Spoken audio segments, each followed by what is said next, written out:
How are you, कैसे हैं आप सभी। वेलकम टू ऑल आपके अपने चैनल मही सर फिजिक्स में। आज के इस वीडियो में हम बात करने वाले हैं क्लास 12 के चैप्टर नंबर 4।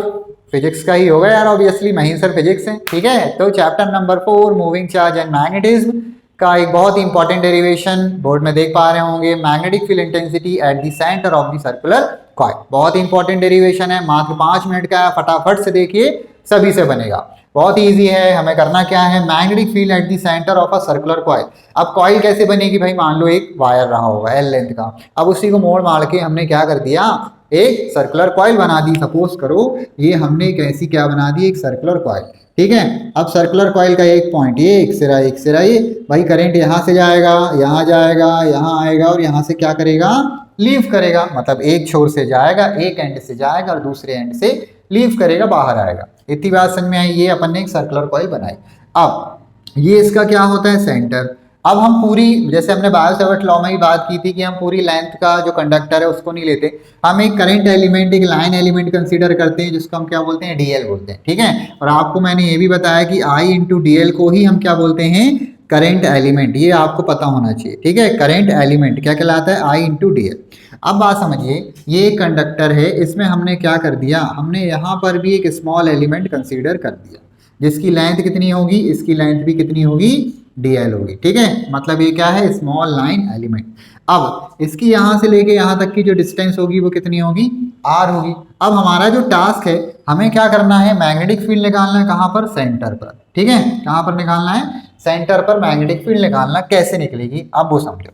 आपको ये पता है कि ये स्मॉल लाइन एलिमेंट और ये क्या है, पॉइंट 2, इन दोनों के बीच में क्या बनेगा, एंगल बनेगा। क्या बनेगा, आर नहीं बनेगा भाई, थीटा बनेगा। क्या बनेगा, थीटा। और आपको पता है, हमने बायो-सैवर्ट लॉ पढ़ा हुआ है। क्या बोलता था बायो-सैवर्ट लॉ, कि जो डीवी होता था वो किसके इक्वल होता था, mu naught upon 4 pi I D L sine theta upon R का स्क्वायर। ये हमने पढ़ा है बायो-सैवर्ट लॉ में। ऐसा मैंने क्यों लिखा, क्योंकि भाई स्मॉल लाइन एलिमेंट कितना थीटा एंगल से पॉइंट ओ पर कितनी मैग्नेटिक फील्ड बनाएगा, तो डीवी बनाएगा। That is given by bio-Savart. अब ये तो हो गई बात, डीवी इक्वल्स टू इतना। हमको करना क्या है, हमको निकालना है बी की वैल्यू। किसकी वैल्यू निकालना है, बी की वैल्यू। लेकिन इस बी के साथ क्या लगा हुआ है, डीवी। क्यों लगा हुआ है, क्योंकि स्मॉल लाइन एलिमेंट, तो जो मैग्नेटिक फील्ड बनेगी वो भी कैसी बनेगी, स्मॉल बनेगी कि नहीं बनेगी। तो हम क्या कर सकते हैं, बोथ साइड क्या कर देंगे, इंटीग्रेशन कर देंगे, तो हमारा काम बन जाएगा। एक तरीका और है, वो क्या तरीका है, आपने तो ये लिख दिया, इसको इक्वेशन नंबर क्या बोल दिया, 1। अब ये जो एक सर्कुलर कॉइल हमने बनाई, इसमें ये जो डीएल स्मॉल लाइन एलिमेंट लिया, ऐसे तो बहुत सारे क्या होंगे, स्मॉल लाइन एलिमेंट होंगे। यदि हम उन सबको क्या कर दें, ऐड कर दें, तो अपन को टोटल क्या मिल जाएगी, मैग्नेटिक फील्ड मिलेगी कि नहीं मिलेगी, पूरी लेंथ के कारण। तो हम इसको क्या लिख सकते हैं, आप यहाँ पे लिख देना टोटल मैग्नेटिक फील्ड, ठीक है। वो क्या मिलेगी, जो बी मिलेगा वो मिलेगा समीशन ऑफ डीवी के इक्वल। क्या मिलेगा, जो बी मिलेगा वो समीशन ऑफ डीवी के क्या मिलेगा, इक्वल। अब करना कुछ नहीं है भाई, अब ये लिखा हमने समीशन, डीवी की वैल्यू कितनी है, म्यू नॉट अपॉन 4 पाई। हमने क्या लिखा है यहाँ पे, आई डी एल। अच्छा एक चीज और, साइन थीटा अपॉन आर का स्क्वायर। आप ये देख रहे हो, ये सर्कुलर कॉइल है। सर्कुलर कॉइल है तो याद रखना, ये जो रेडियस होती है वो हमेशा कितने डिग्री पे होती है, थीटा हमेशा 90 डिग्री पर होगी। तो यदि हम साइन 9 थीटा की जगह 90 रखेंगे तो साइन 90 मिलेगा, और साइन 90 की वैल्यू क्या होती है, 1।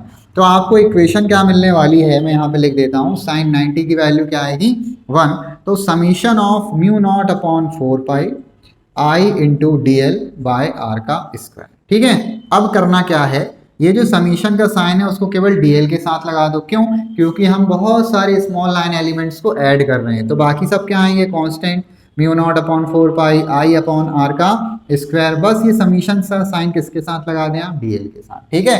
तो यहाँ पे ध्यान दो, ये समीशन ऑफ डीएल क्या है, ये जो सर्कुलर कॉइल है, इस सर्कुलर कॉइल का क्या है, सरकमफेरेंस, मतलब परिधि। तो आपको ये पता होना चाहिए कि यदि हम समीशन ऑफ डीएल लिख रहे हैं तो इसको हम क्या लिखेंगे, 2 पाई आर लिखेंगे। तो क्या बनेगा, b equals to mu naught by 4 pi I by R का स्क्वायर इंटू 2 पाई आर। अब देखिए ध्यान से, एक आर से एक आर, पाई से पाई, 2 से 4 कैंसिल हो गया। अब क्या बचा, अब मैं यहाँ पे लिख देता हूँ, ध्यान से देखिएगा।